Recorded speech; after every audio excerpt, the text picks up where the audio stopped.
मैंने thunder dragon का ऐसा अद्भुत जोड़ा पहले कभी नहीं देखा। पति ने अपने बड़े मुंह से जमीन जोतने का काम किया।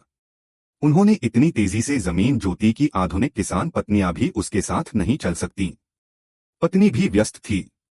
उसने 200 जिन की एक फनल खींची और उसके पीछे बीज फैला दिए। दंपति के संयुक्त प्रयासों से उन्होंने दर्जनों एकड़ भूमि पर खेती का काम आसानी से पूरा कर लिया। पलक झपकते ही फसलों को पानी देने का समय आ गया। उनके बड़े मुंह कुशल जल पंप बन गए। एक बड़ी छींक के साथ सभी मकई के पौधे नम हो गए और परिपक्व मकई पर ब्रश स्ट्रोक आ गए। घृणा महसूस न करें इस तरह का मक्का, लेकिन हर दिन ऐसे असभ्य लोग होते हैं जो इसे चुराना चाहते हैं। उस समय डायनासोर की नजर में मनुष्य सिर्फ चालाक जानवर हैं। बुढ़ापे की तैयारी के लिए दंपति ने एक साथ 3 बच्चों को जन्म दिया। सबसे बड़ा बच्चा स्वभाव से जीवंत और सक्रिय है। जैसे ही वह खोल से बाहर निकला, उसने अपने पिता की पीठ को स्लाइड के रूप में इस्तेमाल किया। दूसरे बच्चे का रूप और भी अनोखा था। इससे पहले कि उसका सिर बाहर आता, उसके 4 छोटे पैर पहले बाहर आ गए। वह अपने भाइयों और बहनों के बीच भी हंसी का पात्र बन गया। इसके तुरंत बाद उसके भाई बहनों के पैरों के निशान खलिहान पर अंकित होने लगे, जो यह दर्शाता है कि वे परिवार में उपयोगी लोग बन गए थे। लेकिन जियाओ लुओ मुर्गियों को खिलाने का छोटा सा काम भी नहीं कर सका। वह पूरे दिन बूढ़ी मुर्गियों के एक समूह से डरता रहा और इधर-उधर भागता रहा। धीरे धीरे जियाओ लुओ ने आत्मविश्वास खो दिया और उदास रहने लगा।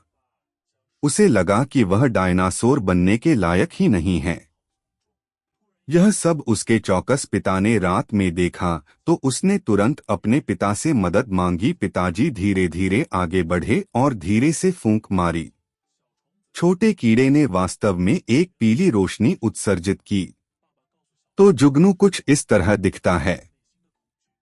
पिताजी ने शियाओ लुओ से कहा कि कभी कभी हमें अपने भीतर के डर पर काबू पाने की जरूरत होती है, ताकि हम दूसरी तरफ की खूबसूरती देख सकें। लेकिन जन्मजात कायर के लिए परिवर्तन आसान नहीं है। एक सुबह पिताजी ने जियाओ लुओ को अन्न भंडार की रखवाली का काम सौंपा और पहले से जाल लगाने में उसकी मदद की। एक बार जब वह जंगली पकड़ा जाता तो वह बिना किसी हिचकिचाहट के उसे पीट पीट कर मार डालता। जब तक जियाओ लुओ इस कार्य को पूरा कर सकता था, वह अपने पिता के पैरों के निशान के बगल में अपने पैरों के निशान छोड़ सकता था। आह लुओ ने गंभीरता से वादा किया। हालांकि जब एक छोटा जंगली आदमी एक जाल में फंस गया तो उसने न केवल उसे नहीं मारा बल्कि जंगली आदमी को जाने देने का विकल्प भी चुना। जियाओ लुओ के व्यवहार से उसके पिता बहुत क्रोधित हुए। यदि जंगली आदमी हर दिन इसी तरह चोरी करता रहा तो बची हुई मछली का भोजन परिवार की जरूरतों को पूरा करने में सक्षम नहीं होगा। भविष्य में आने वाली परेशानियों को रोकने के लिए डैड लोंग ने अपने बेटे शियाओ लुओ को जंगली आदमी का पीछा करने के लिए ले जाने का फैसला किया। हालांकि पहाड़ पर प्रवेश करने के कुछ ही समय बाद अचानक आसमान से भारी बारिश होने लगी। जब पिता और पुत्र लौटने वाले थे तो एक पहाड़ी बाढ़ आ गई। महत्वपूर्ण क्षण पर डैड लॉन्ग ने अपने बेटे को एक ऊंचे स्थान पर धकेलने के लिए संघर्ष किया। हालांकि उसके पास खुद भागने का समय नहीं था।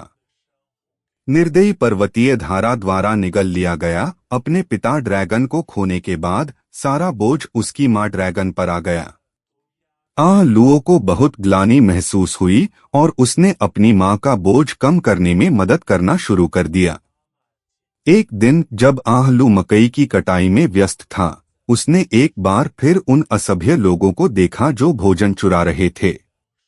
वह जंगली लोगों को भगाना चाहता था, लेकिन गलती से जंगली लोगों के साथ तेज बहती नदी में गिर गया। ठीक इसी तरह एक आदमी और एक अजगर धारा द्वारा पहाड़ों की गहराई में बह गए।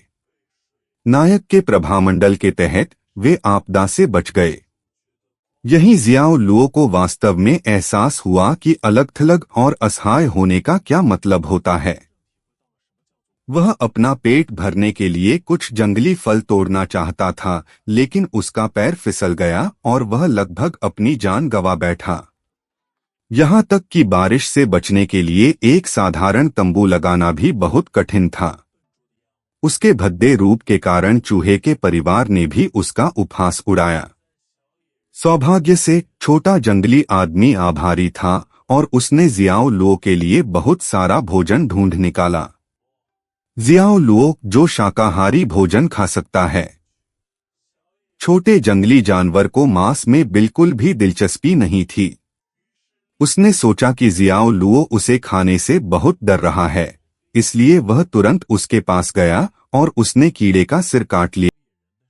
लेकिन जब उन्होंने जंगली फलों से भरे पेड़ को देखा तो वह तुरंत छोटे बर्बर की दयालुता को समझ गए, इसलिए उन्होंने अपनी पूरी ताकत लगाई चट्टान पर चढ़ने के लिए और जल्दी से फलों के पेड़ की ओर भागे सभी।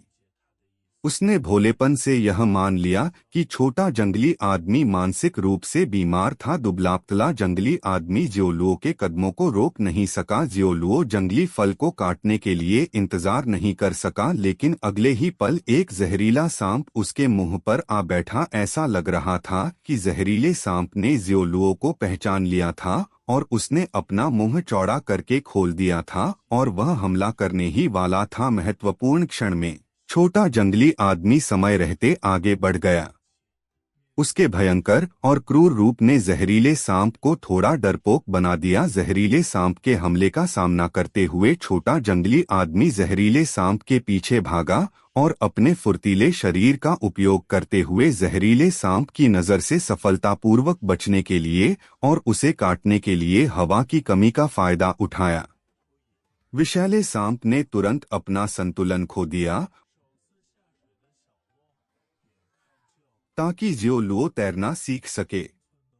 न मरने के लिए दो छोटे लड़के जो रात के लिए एक दूसरे पर निर्भर हैं में डेरा डालने की तैयारी करते हैं। जुगनुओं को उड़ते हुए देखना जियाओ लुओ अपने पिता को याद करने से खुद को रोक नहीं पाता। वह पेड़ की कांटों को एक एक करके जमीन में गाड़ देता है अपने परिवार के सदस्यों का प्रतिनिधित्व करने के लिए और एवेन को घर का मतलब समझाता है। होशियार एवेन तुरंत समझ जाता है कि उसका क्या मतलब है और वह 3 लोगों के परिवार का प्रतिनिधित्व करने के लिए 3 पेड़ की कांटों का भी इस्तेमाल करता है, लेकिन फिर वह 2 बड़े पेड़ की कांटों को गिरा देता है और उन्हें मिट्टी से ढक देता है। एक घटिया बर्तन जियाओ लुओ ने एक बड़े पेड़ का कांटा भी गिरा दिया और उसे रेत से ढक दिया।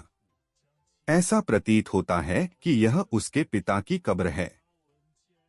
यद्यपि उसने अपने पिता को खो दिया, कम से कम उसके भाई बहन और माता अभी भी उसके साथ हैं। लेकिन एवेन के पास कुछ भी नहीं है कि तमाम यातनाओं के बावजूद वह अभी भी मजबूती से जी रहा है और यहाँ तक कि जियाओ लुओ को दिलासा देने के लिए दौड़ता भी है। एक सुबह आहवेन अपनी पीठ पर एक कोड़ा लेकर खुद को राहत देने के लिए पास की झाड़ियों में रेंगता हुआ गया। इस समय आहवेन ने अपना सिर घुमाया और पाया जियाओ लुओ उसे गौर से देख रहा था। हवा तुरंत असहजता से भर गई। आहवेन को खुद को राहत देने के लिए दूर की जगह पर भागना पड़ा, लेकिन इस समय आसमान काले बादलों से ढका हुआ था और फिर एक सुपर धूल का तूफान आया। आसमान में बिजली और गड़गड़ाहट के नदी की दिशा गायब हो गई, लेकिन टेरोसॉर्स ने कहा कि वे घायलों की तलाश कर रहे थे। इस समय एक टेरोसॉर रिपोर्ट करने आया कि उसे एक फंसा हुआ जानवर मिला है, लेकिन उनके कमजोर शरीर ऊपर के बड़े पेड़ को हिला नहीं सकते थे, इसलिए उन्होंने जियाओ लुओ से मदद मांगी। जियाओ लुओ ने अपनी पूंछ को जोर से हिलाया और पेड़ को तोड़ दिया और फंसे हुए जानवर को सफलतापूर्वक बचा लिया। अप्रत्याशित रूप से टेरोसॉर ने अचानक अपना स्वभाव बदल दिया। उसने अपना मुंह चौड़ा किया और अपने हाथ में छोटे जानवर को एक ही घूंट में निगल लिया। जब जियाओ लुओ ने टेरोसॉर्स को नए बचाए गए जानवर को एक ही घूंट में निगलते देखा तो उसे अचानक एहसास हुआ कि टेरोसॉर्स वास्तव में बुरे लोग थे जो एक बात कहते थे और दूसरी सोचते थे।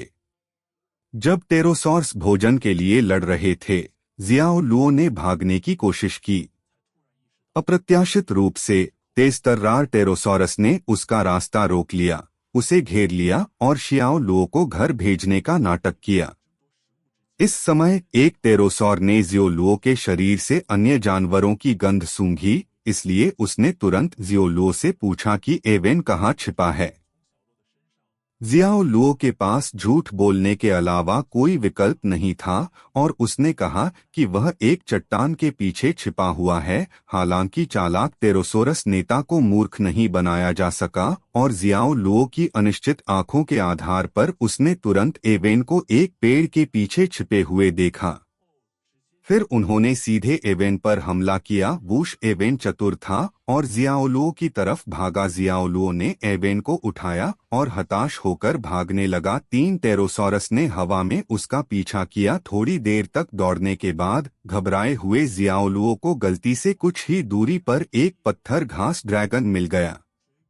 जियाओलुओ को ऐसा लगा जैसे उसने जीवन रक्षक तिनका पकड़ लिया हो और वह सीधे मदद मांगने के लिए दौड़ा। लेकिन जब वह करीब गया तो उसने देखा कि वे वास्तव में 2 टायरानोसॉरस रेक्स थे।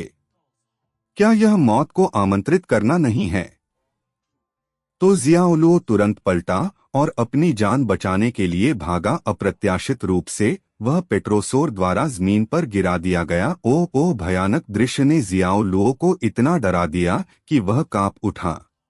उसने एवेन को अपनी बाहों में कसकर पकड़ लिया। वह जमीन पर निश्चल पड़ा रहा, मौत के आगमन की प्रतीक्षा में। लेकिन आश्चर्य की बात यह थी, टायरानोसॉरस रेक्स ने उन्हें नुकसान नहीं पहुंचाया। उसने अपना छोटा सा हाथ दोस्ताना तरीके से बढ़ाया और जियाओलुओ को ऊपर खींच लिया। यह टायरानोसॉरस भाई बहनों की एक जोड़ी है। हालांकि वे क्रूर दिखते हैं, वे बहुत मिलनसार हैं और कभी भी कमजोरों को नहीं धमकाते। टेरोसॉरस के धमकाने वाले व्यवहार से भाई बहनों को घृणा हुई। एवेन भी उन्हें बहुत पसंद करते थे और उनसे बातचीत करने की पहल की। एक संक्षिप्त आदान प्रदान के बाद हमें पता चला कि भाई बहन अपने किसान पिता के साथ मवेशियों को चराने के लिए गए थे और लापरवाही के कारण मवेशियों को खो दिया और वे उन्हें बेसब्री से ढूंढ रहे हैं। सड़क पर कोई और दुर्घटना। जियाओलुओ ने टायरानोसॉरस रेक्स के साथ जाने के लिए कहा, लेकिन टायरानोसॉरस पिता इन 2 बोझों को अपने साथ ले जाने का इरादा नहीं रखता था। लेकिन जब जियाओलुओ ने कहा कि वह मवेशियों के झुंड को खोजने में उनकी मदद कर सकता है, तो टायरानोसॉरस रेक्स अंततः उन्हें जाने देने के लिए सहमत हो गया। एवेन की कुत्ते की नाक का अंततः उपयोग किया गया। उन्होंने टायरानोसॉरस रेक्स के पैरों को सूंघा और मवेशियों के मार्ग का पता लगाया। छोटे जंगली आदमी एवेन के नेतृत्व में उन्होंने शीघ्रता से मवेशियों को ढूंढ लिया। हालांकि मवेशियों को चालाक वेलोसिरैप्टर्स द्वारा नियंत्रित किया गया था। मवेशियों को मवेशी चोरों से बचाने के लिए टायरानोसॉरस रेक्स के पिता ने लुओ को मवेशियों के साथ घुल-मिल जाने, एक चट्टान पर खड़े होकर दहाड़ने को कहा ताकि अंधेरे में छिपे वेलोसिरैप्टरों को बाहर निकाला जा सके और फिर उन सभी को एक ही झटके में